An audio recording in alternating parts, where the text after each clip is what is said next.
सुब्रमण्यम स्वामी का ममता प्रेम एक बार फिर उभर कर सामने आने लगा है।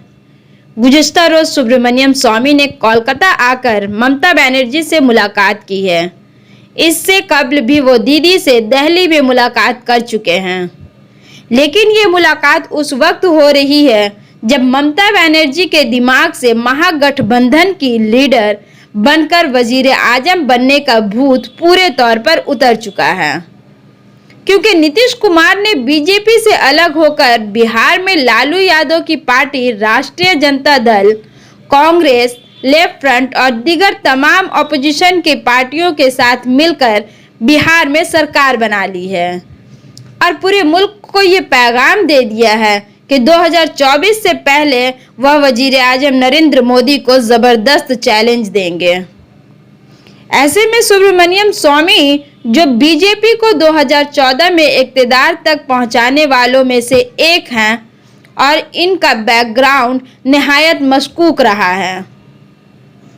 सुब्रमण्यम स्वामी पैदावार तो उसी नस्ल के हैं जिस नस्ल से लालू यादव और नीतीश कुमार हैं, यानी इनका ताल्लुक भी जयप्रकाश आंदोलन से ही है, लेकिन इनकी रगों में आज तक कांग्रेस मुखालिफ खून ही दौड़ता है।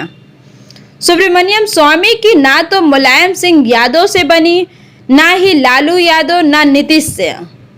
चंद्रशेखर सिंह जब वजीर आजम बने थे, उस वक्त इन्हें इक़्तिदार के करीब होने का मौका मिला था, लेकिन चंद्रशेखर महज 1 साल तक वजीर आजम रहे, लिहाजा वो इक़्तिदार से बाहर हो गए।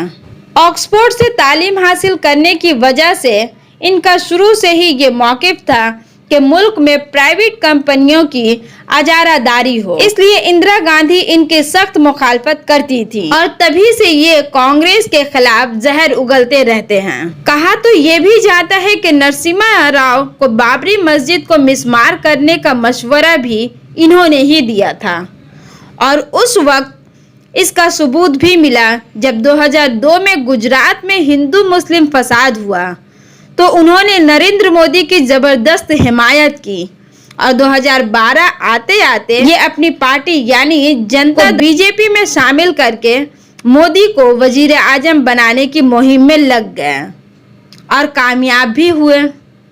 लेकिन अमित शाह और नरेंद्र मोदी की जोड़ी ने जब इन्हें काबीना में कोई जगह नहीं दी तो ये फिर मोदी मुखालिफ हो गए और पार्टी में रहकर हमेशा मोदी जी के फाइनेंस पॉलिसी के मुखालफत करते रहते हैं। अभी पिछले दिनों जो सियासी साजिश महाराष्ट्र में हुई है, इसके मद्देनजर भी बीजेपी की सियासी साख को धक्का पहुंचा है और जो रही सही कसर थी वो नीतीश कुमार ने निकाल दी है।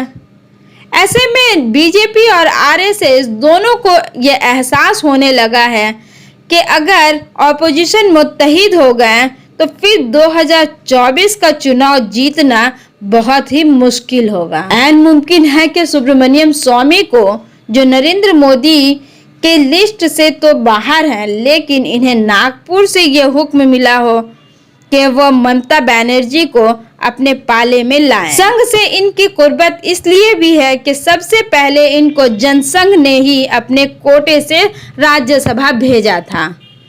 ममता बनर्जी इन दोनों सियासी संकट में भी हैं और बैकफुट पर भी। इनके एक सीनियर लीडर जिस तरह बदनवानी के इल्जाम में सलाखों के पीछे गए हैं, इसके बाद वो खौफजदा हैं कि पता नहीं ईडी अभी इनके कितने और लीडरों को बदनवानी के केस में मुलव्विस कर दें। इसी दौरान एक खबर और आ रही है कि तृणमूल में अंदरूनी खलफशार है और बहुत जल्द तृणमूल कांग्रेस में बगावत होने के आसार भी हैं। और इस खबर का सबसे दिलचस्प पहलू ये है कि तृणमूल के दूसरे धड़े के सरबराही खुद अभिषेक बनर्जी कर रहे हैं। मुमकिन है ये सब सिर्फ बीजेपी के जरिए फैलाया जाने वाला अफवाह हो, लेकिन अगर ये सच है तो फिर ये मान लेना चाहिए कि न सिर्फ ममता बनर्जी बल्कि अभिषेक बनर्जी भी ईडी से खौफजदा हैं और वो संघ के जरिए बीजेपी से कोई खुफिया मुआहदा करना चाहे और इस सिलसिले में ममता बनर्जी ने सुब्रमण्यम स्वामी को अपने वकील बनाना चाहती हो। अभी चंद दिनों पहले ही ममता बनर्जी दिल्ली जाकर वजीर आजम से मुलाकात भी की है और पहली बार उन्होंने नीति आयोग की मीटिंग में शमूलियत भी की। मुमकिन है वजीर आजम से मुलाकात के बाद ममता बनर्जी को ये महसूस हुआ हो कि हालात इनके कंट्रोल में नहीं हैं और ऐसे वक्त में दीदी को ये महसूस हुआ हो कि वो बराह रास्त नागपुर से ही क्यों ना बात करें और इसके लिए इन्हें सुब्रमण्यम स्वामी की याद आई हो।